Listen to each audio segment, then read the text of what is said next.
How'd y'all like that? Thanks for being an amazing audience, as usual. This is awesome, so thank you all. Again, that Dolby Atmos sound, those speakers up there just blaring down. Let's get on with the conversation and talk a little more about the film. I'm going to introduce our amazing moderators, Daniel Scheinert and Daniel Kwan, the Daniel.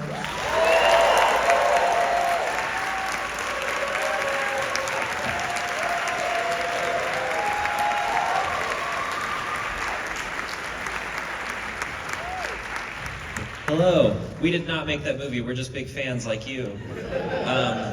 And speaking of being fans, we're very excited to invite people we love to the stage right now.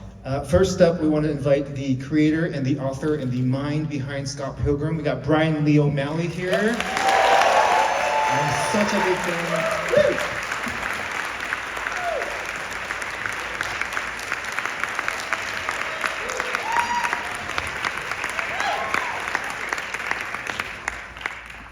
And then apparently this guy helped write the movie, directed the movie, and his name's Edgar Wright. He's here. Yeah.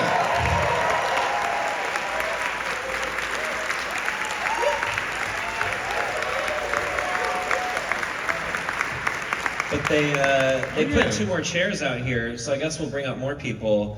Do you guys like Knives Chow? Cool. All right, let's bring out Ellen Wong.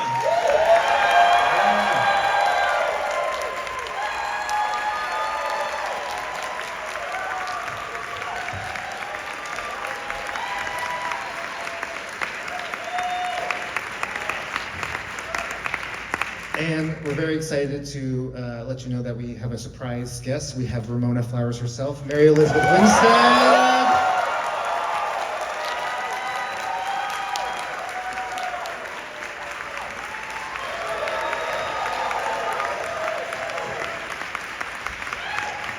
Welcome, everybody. Thank you so much for having us. I am such a massive fan of everyone on stage. I read all the comics before the movie came out. Edgar, obviously, I've been watching your stuff since college. Like, the fact that you guys invited us here is a dream. I wanted to start off by just saying, this movie, it's been 13 years. What is, and this is a question for each of you, what is the most surprising or unexpected thing that this movie has done for your life, whether creatively or personally or just in your career in general? Is there something that you were not expecting 13 years ago when this movie first came out? People still go to see it when it plays, and people still are excited about it. Yeah, I don't know, I never expected anything that I did to have this kind of longevity, but here we are. I don't, it's humbling, it's wild. Yeah, I guess a similar thing, you know, when the movie came out, it didn't do that well in its kind of opening release, and the thing that was really, like, meant a lot to me was that, you know, if something doesn't do well, usually the first thing that happens is the cast, like, run for the hills and never mention its name ever again. And like that didn't happen, and like sort of, it's almost like we carried on doing the press tour long after the press tour was over. and that turned into, whenever it was playing like in Los Angeles at the New Beverly or the New Art, we would just like show up en masse to an unsuspecting audience, an audience that didn't even know there was going to be any personal appearance. So that meant a lot to me because it was, I knew that these guys were proud of it and I was proud of it, and it was just a case of still getting the word out. Like, so that means a lot to me, and that's continued like, to this day. Like, we've been on a group email since 2010. A long thread. AOL. We used to show up at the New Bev with like 13 of us. Yes. And we would just have once a month, like just get drinks together. It was so much fun. Doug Benson there was moderating. Oh, Doug's here. I mean, same. Echoing what you guys have said too. The fans. It's like there's this love for the content, the material. It's like it transcends time. You know, I think anybody. Like I was telling you guys in the back that my friend, she's a librarian at an elementary school, and she was telling me that kids are, you know, checking out the graphic novels there. It's like, you can still read it today, and it still affects you and it still resonates. And I think there's something that, you know, Bryan created that was just so special that, you know, we can all kind of, there's that connection, that feeling of nostalgia, that feeling of that like craziness that you had inside of you growing up. Like that's the thing that I think we all kind of have a connection with in that. So yeah, but you know, and we're all here together. I mean, that's the cool thing, everything that Edgar said too about us being able to like hang out together and be together. It's like not every job has that.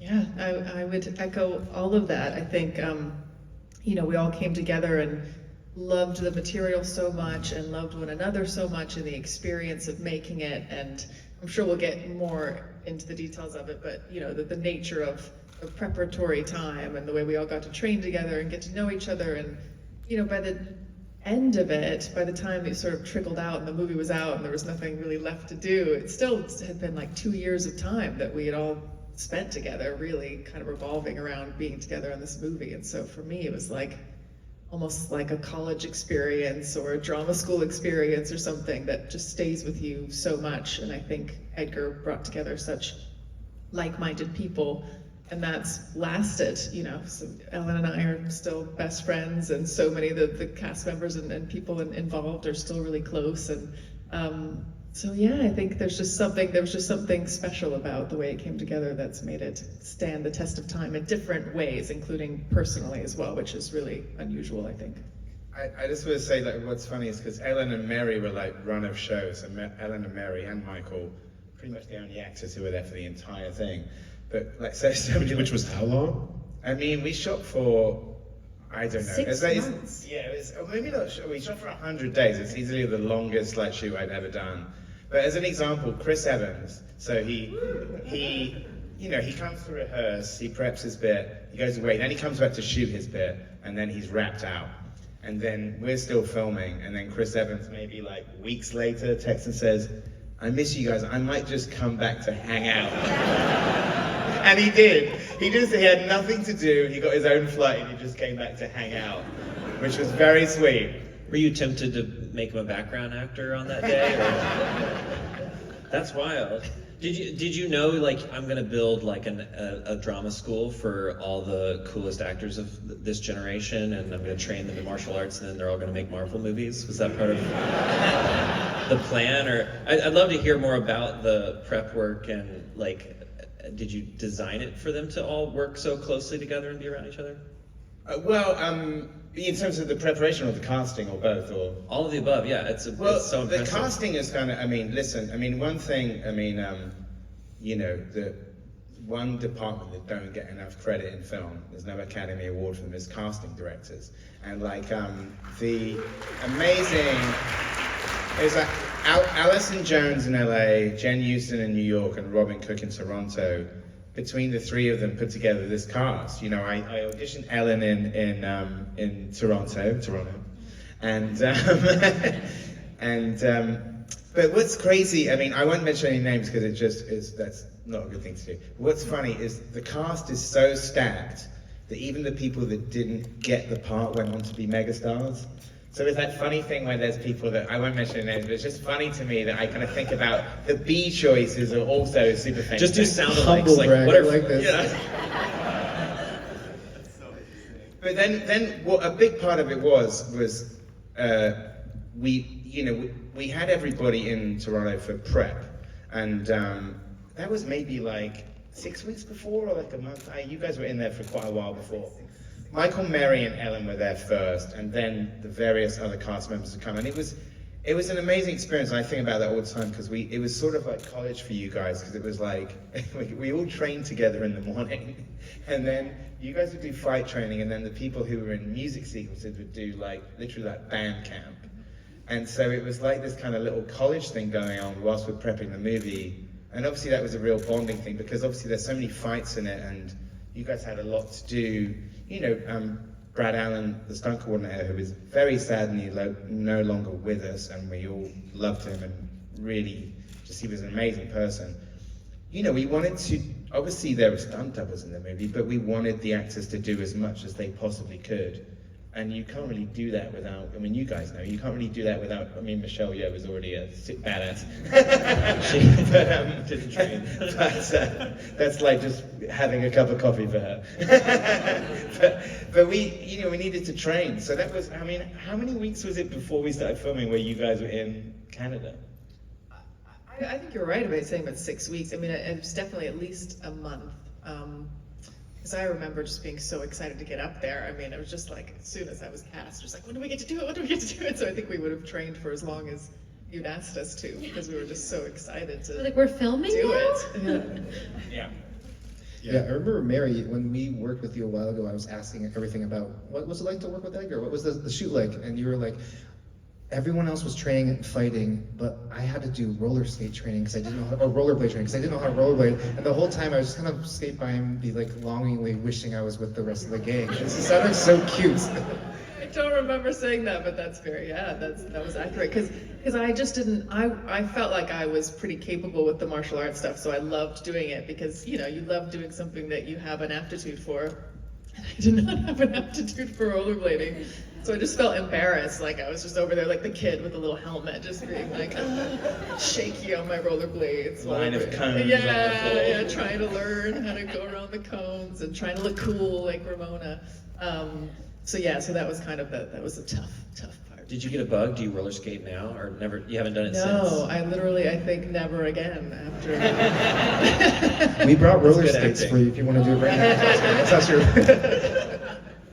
When we all trained, so I tried to show solidarity to the cast, and I was like, and maybe this is more for Michael's benefit, I don't know, but I just tried to show solidarity and say, if you guys are gonna train 8 in the morning, I'm gonna come and train with you too. And that turned into you joining as well. I did, yeah.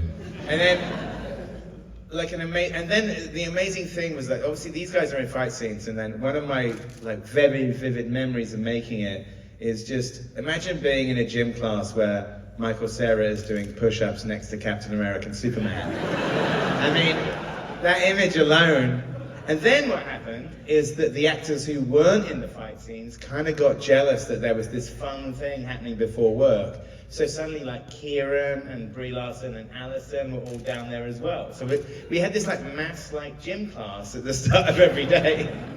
Yeah, I remember standing in a circle with everyone doing kind of ball slams. Chris Evans throwing a ball at my face. I remember that very strongly, yeah.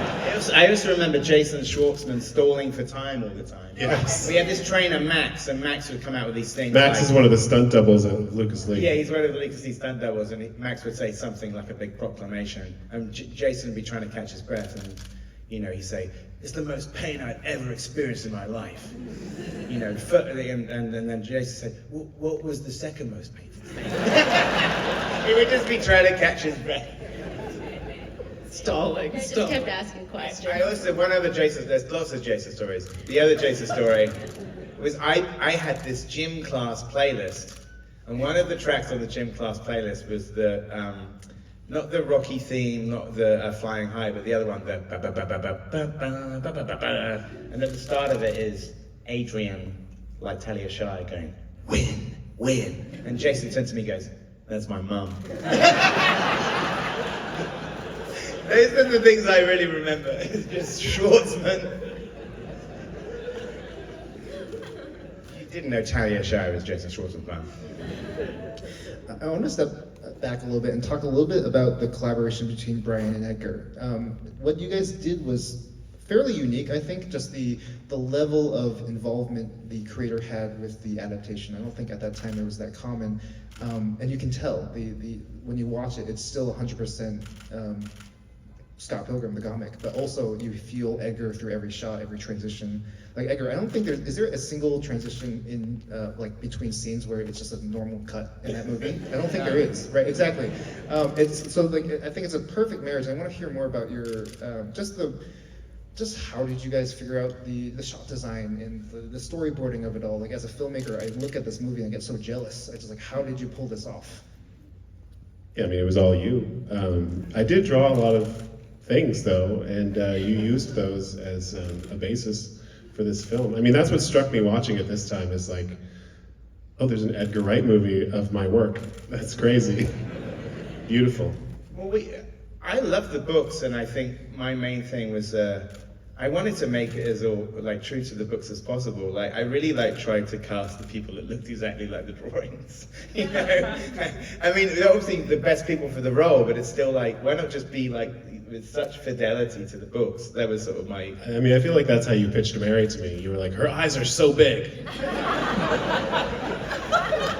I remember. It's funny because I rewatched Death Proof the other day, and I remember that me and Michael Bacall, who co-wrote the screenplay with me, we, after the first screening of Death Proof at the Man's Chinese, we were driving in the car, and we were like, Mary Elizabeth Winstead should be Ramona, and he goes, totally. Like, that was like, I remember that. We were literally driving down Hollywood Boulevard outside. We were coming from like Man's Chinese, but I remember that vividly. But I mean, to answer your question, I mean, I think the thing that we, there's two things. There's the script where, when Adam Siegel, who's right there, gave me the first book, only the first book existed, and I was sort of attached to the movie, but I sort of wanted to wait for Bryan to do more. So after I'd done Hot Fuzz, there were now 3 books. So then I remember that me and Michael came to Toronto, and Keeps trying to say, not say Toronto. trying to say in the. What's the right way to say it? Toronto is the way. Toronto. Don't say like Toronto. So we came to Canada, I remember, to talk to you. Toronto, Canada. And to basically pick your brains about what the next 3 books was. Do you remember? I remember we were all sitting in a hotel. I remember sitting on like a patio at a hotel, and you had a printout of Volume 3. I think that's why in the books Envy's hair ended up red, but in the movies she's blonde, and it's because you only had the black and white. I mean, it was a black and white comic, so. But yeah, I don't really. I don't know what I did. I just answered all your questions, and you were just so devoted to the books. Every time you would show me stuff, it would be from the books, and you would be recreating it on the screen. I know when I came to the set, the storyboards were literally, a lot of them were just the book panels, which was very impressive to me. And it was my first and only movie, so I didn't know that this was unusual. But you were so dedicated. You were such a fan. We would use. I mean, that was what was great is the artwork. I mean, it really sort of spoke to me, just the books, because I related to a lot of it, and also there's just something about doing something that's just about normal people that has this magical realism aspect, and it's not. Oh, interesting. So we just set Siri off.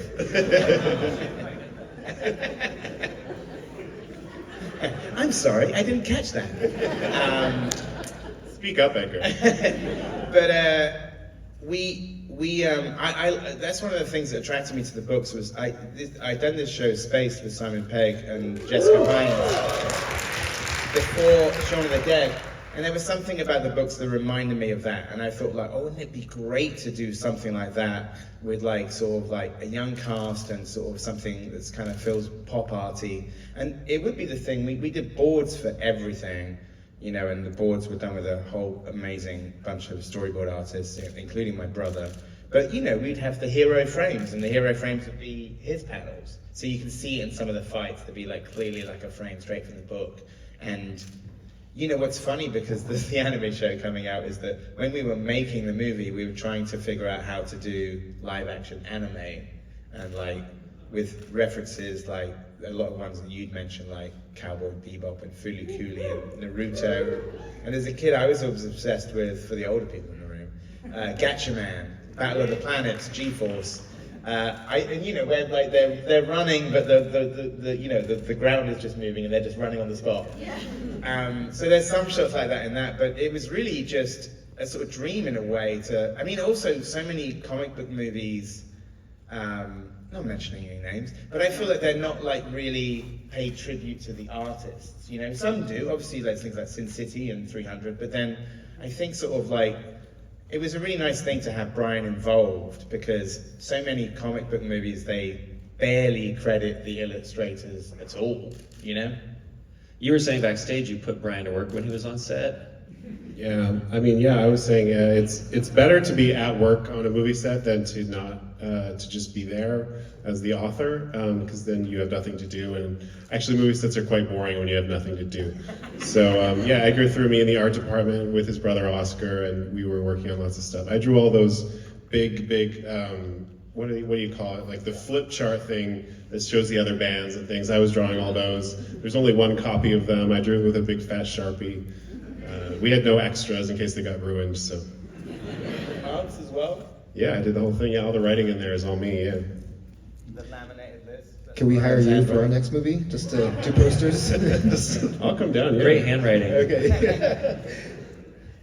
For Ellen and Mary, we were talking a little bit backstage about this, but I'd be curious for you guys to pick, and this will be really hard because this film is just filled with incredible shots, just like everything from the colors, to the composition, to the performance, to everything about it is like so perfectly or carefully thought through. Not perfect, nothing's perfect, Edgar.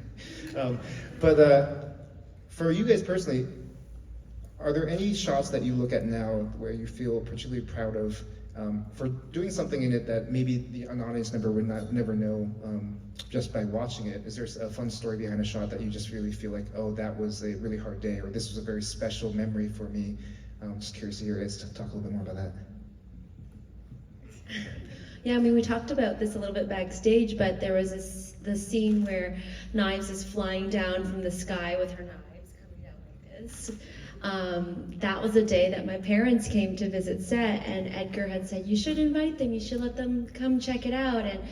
And that was a big deal for my whole family, because for the longest time I wanted to be an actor, and my parents were very traditional, never ever wanted me to have that or to do it. They just didn't believe in it.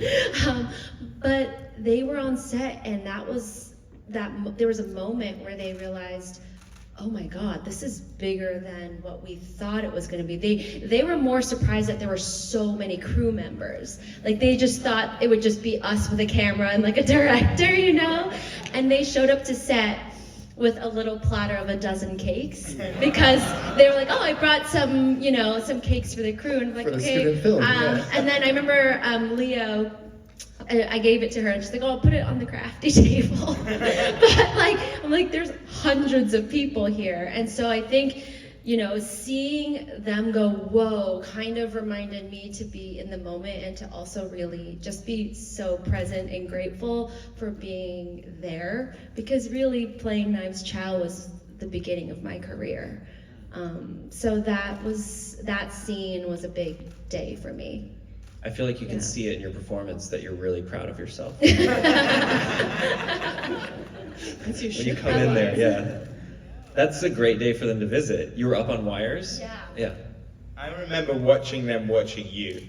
Like up on the wires, yeah. I remember them standing there looking agog at like... Tearing up? I am tearing up, sorry. Sorry, I remember it vividly. And I just remember them just looking at you, not like sort of just completely agog. It was very... I know, I'm tearing up, I apologize.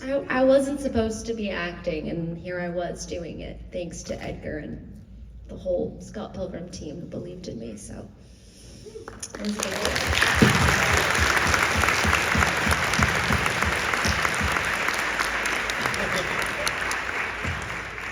I feel like there's no answer after that. It's kind of all a blur to me, to be honest. Were you proud of yourself when you finally roller skated? Yeah, I did. I finally roller skated. Yeah. Was finally able to do that. I think everything was so exciting and so hard. I mean, really, all of it was so challenging in the best way, particularly all the fight scenes, It was kind of, I've never done anything like it since, because you don't really get that kind of time anymore to put into things. So, we spent weeks on these fight scenes, kind of getting everything right, and like that, you're just, seeing little bits and pieces backstage, but the end on the pyramid of that whole big fight scene. And I was just remembering the time when we had a bit of like Ellen, I can't remember what happened, but I got hit in the eye. There was blood. There was some sort of knife, or not a real knife, but some sort of wooden knife went into my eye. And everyone was so worried, and you were so worried, and you were crying because you were afraid that you hurt me, and I was crying because I didn't want you to be upset. And it was just like, the emotion of having these two actresses who loved each other so much pretend to be, have this animosity for each other. So I think there was so much of that, and we were so in it together, and it was so rewarding to get to do that with each other through all the ups and the battle scars and all. The battle scars and all, yeah. You reminded me of Michael Cera was very conscientious about safety as well. He would really, and that scene at the end when he's fighting the dudes in the Chaos Theatre, he had like a short sword. So it was just a short sword so that the VFX wizards could make it longer later and make it on fire. So he's doing the thing with the short sword, and even though it's a short sword, he's always saying to the stunt guys like, hey, is that okay? And stunt guys are really tough, so they're like, you can't hurt us, don't worry, just go for it. There's no way you can hurt us. Please, don't hold back.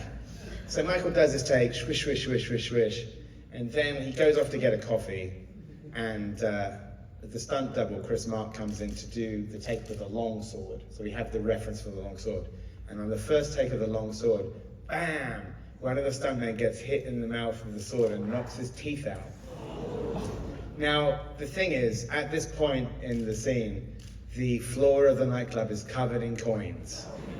And Michael Cera comes back to find the entire crew looking on the ground, and he's got the coffee, goes, what's up? And they said, we're just looking for his teeth.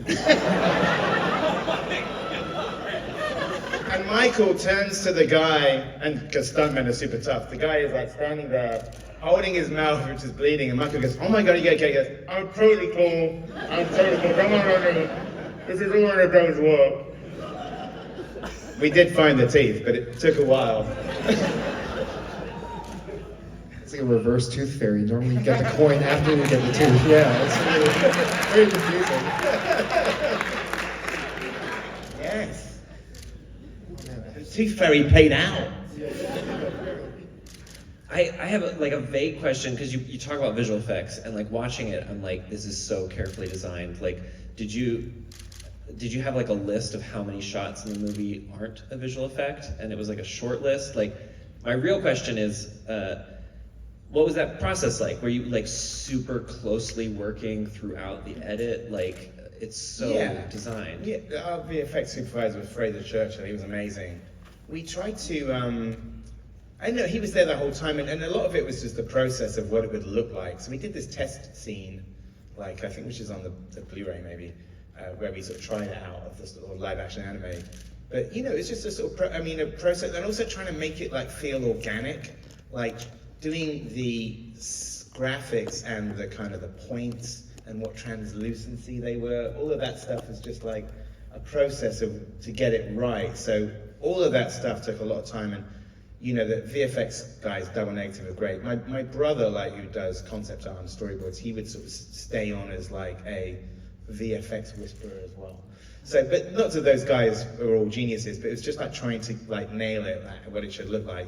But then there are some crazy things on set, and this would probably give you guys PTSD as soon as I mention it, is that when we had this idea that whenever there would be a connection, a light would go off.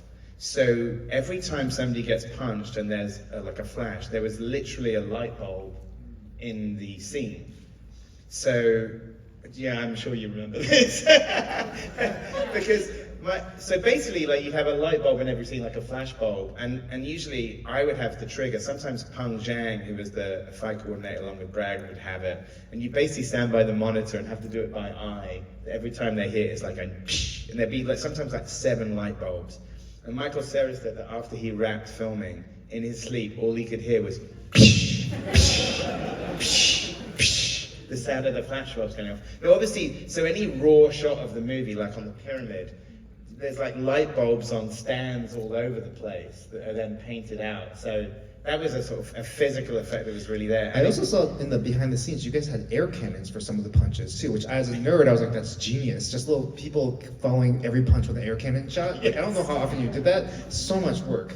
Yeah, I mean, do you remember all of it? You must remember the light bulbs.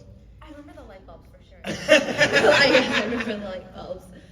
But air cannons? Yeah, okay, it was the fight by the castle on the movie set. Yeah. Every single hit, you had two men They with were- air cannons with like these Ghostbusters tubes almost. Oh, yeah. It looked absurd. I was like, yeah, it's brilliant. There's also that thing at the end when Gideon Graves is being beaten up and it kind of goes into freeze frames, but they're not freeze frames, it's just Jason standing there. And like maybe you'd have just like a shoe on a stick in his face, and there'd be a hairdryer blowing his hair to make it look real. So the old classic Jackie Chan shoe on a stick. Yeah. We did that. I got to punch Michelle with a shoe once Yes. for one shot. Classic Jackie. While we're talking about nerdy, like technical things, there's a shot again in the behind the film shoot where Scott Pilgrim is thrown up into the air, hits scaffolding, hits like 10 different things, lands, and then seamlessly, it's not a stunt double, it's Scott Pilgrim's face that you see. What was that like? Because every time I see it, I'm like, I can't find the seam. I don't know how you guys did it. It looks amazing. It's not even, it's a seamless kind of stitch in the scene. It's like the stunt guy's name is Riley. Riley does the first part of it, and then Michael just rolled over in the same position. And the trick is like the VFX put dust falling. So when dust is falling like in continuity as it would, it tricks the eye that there's a cut. I mean, the cut is pretty seamless, but the falling dust is what does it. So it's credit to Double Negative, like, because I've even seen, I know there's people who do like VFX YouTube things, and they're rewinding that bit to say, where's the cut? And it's pretty seamless. I was there that night, I remember, yeah. It was kind of scary watching a guy fall that far, like 9 times in a row or something. Yeah, it was intense. I want to talk about music for a second, just because it's so important for not only for the movie, but for the comic books. You have so many references in the book itself. Some of the copies actually have a playlist of what you were listening to while you were writing.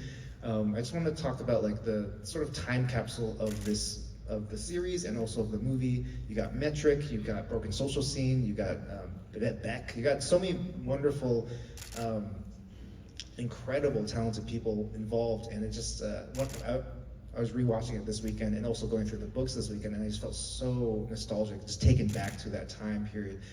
Talk about the process. Talk about how has music influenced all of your work, and obviously Edgar with like Baby Driver and everything. That music is obviously so integral to everything you're doing. But talk about the music. Talk about all of that.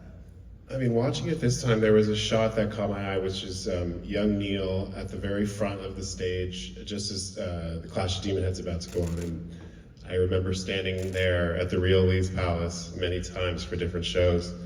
I used to go to shows there all the time, and then I was in a couple of little bands. I played a show there once, and that's what inspired me to do the scene, because I kind of, when you're drawing a comic, at least for me, like it helps to know the geography of the space. So I had played at Lee's Palace. I knew what it felt like, so I just kind of used it. But yeah, I mean, Edgar and I used to trade mixtapes all the time the first couple of years there. What is your memory of that? I think you had done playlists for each book, and then I would do corresponding ones. So it was kind of like we were like kind of romantic pen pals, sending like sort of mixtapes to each other, like with, and really the soundtrack of the movie is a sort of combination of your mixtapes and my mixtapes. And then it was the 2000s, like it was before streaming and stuff, like, so his UK musical palette was like just slightly different than my Canadian indie rock palette. So we were all learning from each other, I feel. And then the process of, the big thing with doing the music in the film was that Nigel Godrich, who did the score, we decided to, because there's different artists in it, sometimes you get like films where there's different genres and they have the same songwriter doing all of it, which sometimes can work and sometimes it feels a bit kind of strange. So we thought, why not have a different band for every band?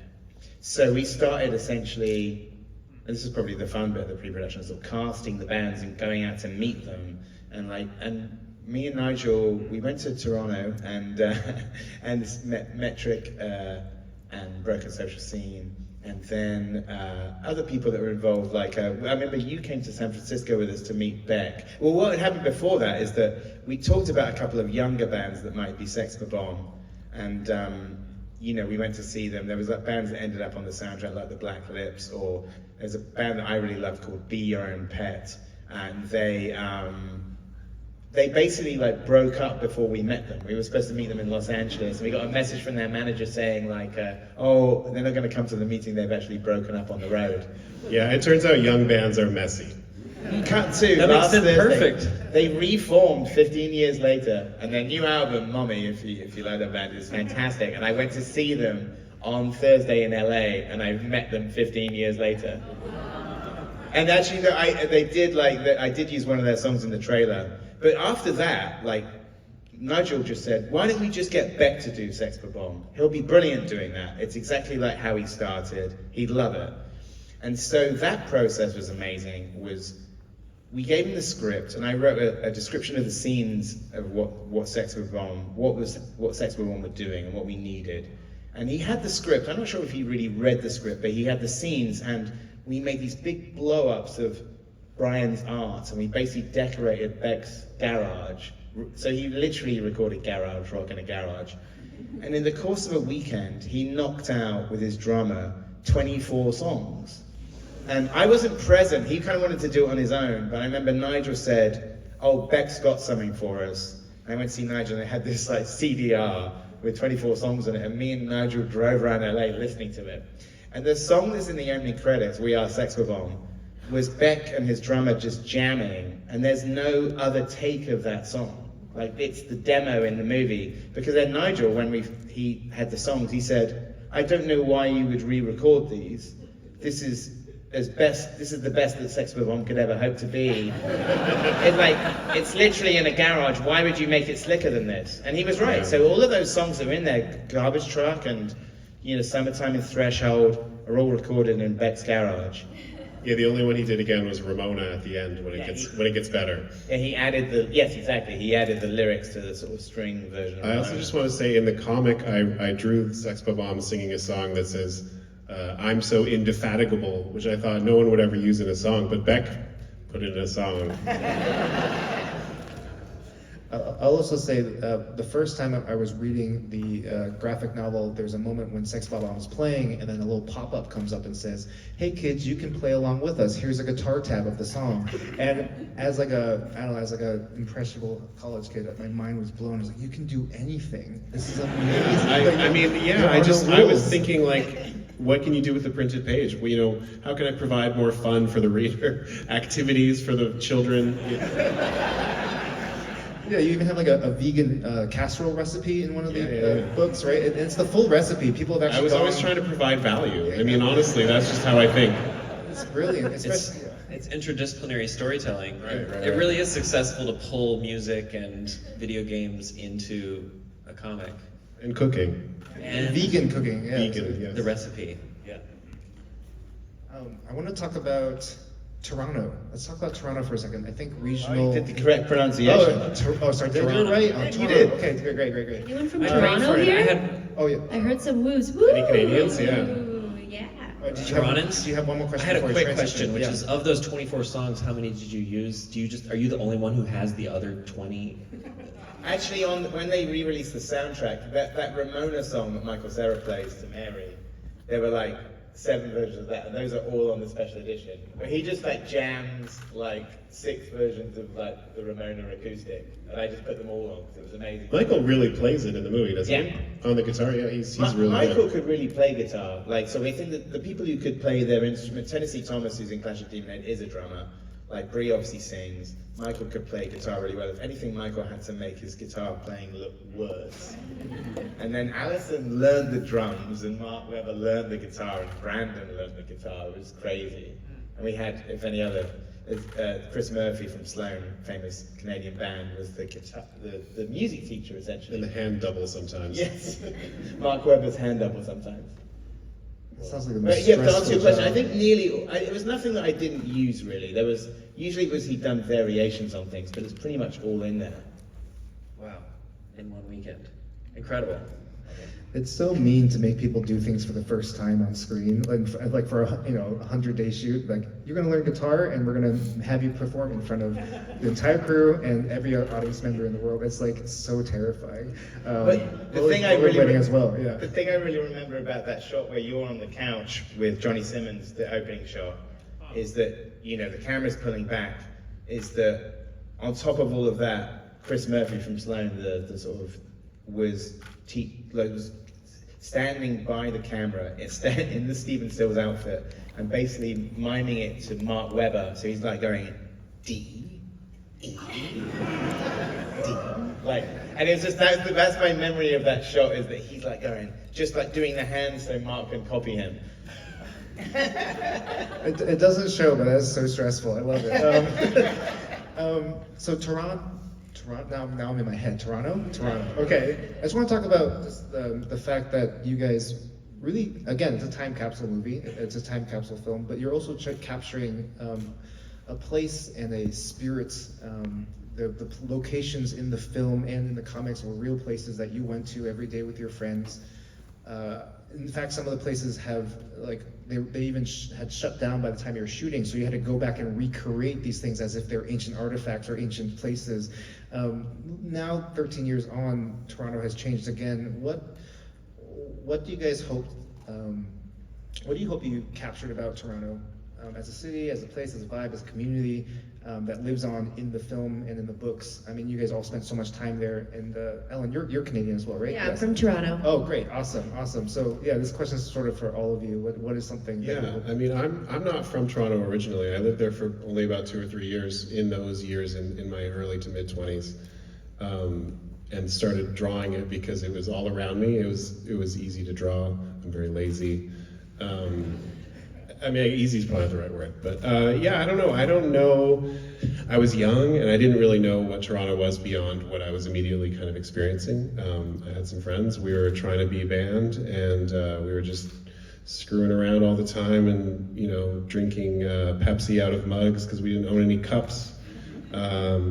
You know, and that's kind of what I remember. And then there was a second round when we made the movie where I got to spend time in Toronto with these guys, and I remember you guys were all kind of staying in the same building, and we would hang out at night. It was like a whole summer camp experience.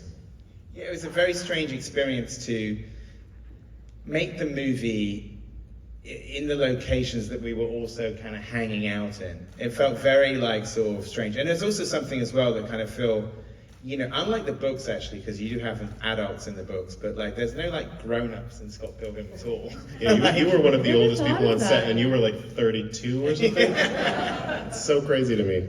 So that was what I mean. It's funny. I mean, I like the idea of doing the books authentically, and you know, I'm glad in a way that I was really expecting the studio to kind of say, why can't it just be in the States, you know?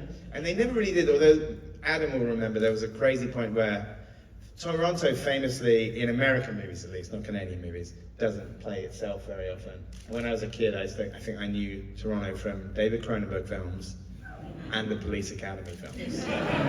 Because in Police Academies, what is this city? Oh, it's Toronto. And I'd get jazzed when there was that band, what's that bar called, the Silver Dollar? Yeah. And it's like, this is the Blue Oyster Club from Police Academy. But the thing was that there was a crazy point where Mark Platt, one of our producers, said, Edgar, would you consider shooting it in New York and making it look like Toronto? And I was Really? like, I didn't know that. and I was like, no, I can't even get my head around it, no. And that's why you have that joke in the movie, right? The screen that Lucas Lee rips. Oh yeah, when there's the skyline of New York and when he crashes through the Empire State Building, you see the CN Tower behind. Not with Drake sitting on it. Very briefly. But the other thing I'd say about Bryan is that when he did the art reference, when he had all the digital photos of the locations that he had drawn. So that door, where like sort of Wallace and Scott's apartment, or Wallace's apartment, was just a random garage, right? And you'd taken a photo of it. It just looked good, yeah. Yeah. So here's the thing, as anybody who works in films knows, that like if you want a location, don't let them know how much you want it. Because that's just a random door, and they had no idea it was in the books. And so when we were doing a film scout, we were going straight to that door, we knew where it was, and we wanted to use the real door. We would do this stupid dumb show where we put, if it was like number 11, it's like, well, let's look at number 9, and let's look at number 13, but something about 11 I like. Because you know if they know how much you want it, then the zeros go on the end. It's like, oh, this is important to them, maybe I should charge more money. So we did this stupid thing, we'd get out of the van and say, well, which one is it? Is it this one? Is it this one? Or is it this one? You're a good actor, Edgar. It's really good. I fooled you. I fooled you. He's going to 9. Bring him back. I think we're running out of time, but my last question is, can you guys each give each other a compliment real quick?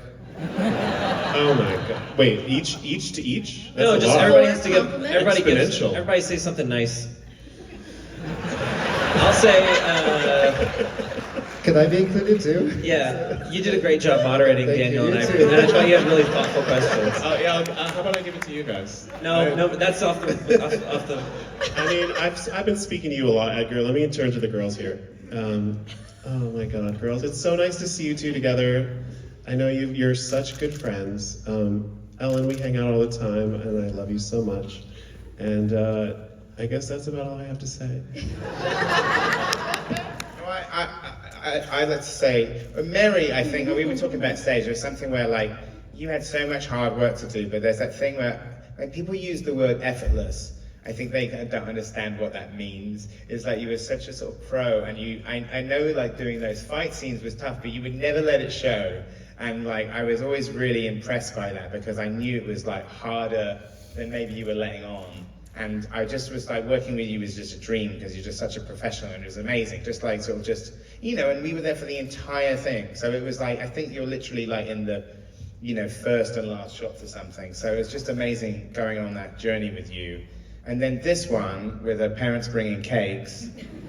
I mean, it was just, I mean, what you said earlier was that is the thing I always remember, is your mum and dad watching you on the wires. And also just going through, like, you know, being in Robin Cook's audition room, so like you being at the top of the pyramid, like with 2 like knives in your hand, like in your first movie, it was just crazy. And then this guy here, like, what an amazing artist and creator, but also an amazing writer, you know.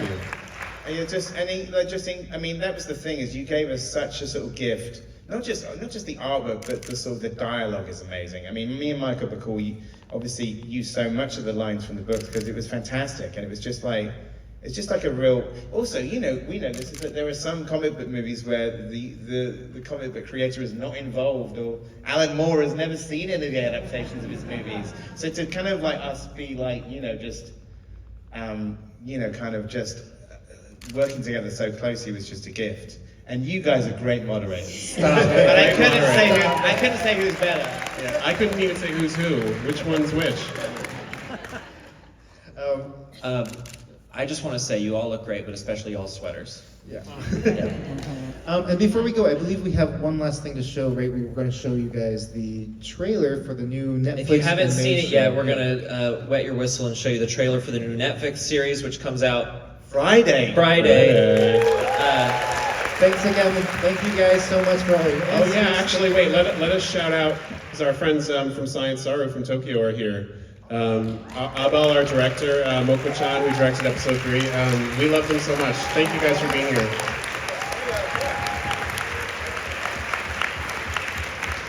That's so exciting. That's Yuasa's company, right?